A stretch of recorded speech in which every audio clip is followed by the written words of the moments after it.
Vixe, ainda tem mais uma? Entra o próximo aí.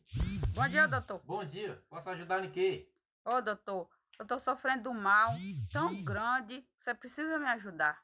Meu Deus do céu, grande desse jeito, que é que você tá sentindo? Que mal é esse? Ô, doutor, eu tenho que ter vergonha de falar pra você, que é grave demais. Vixe Maria, mas eu sou o médico, pode falar, não tenha vergonha não, pode falar qualquer coisa.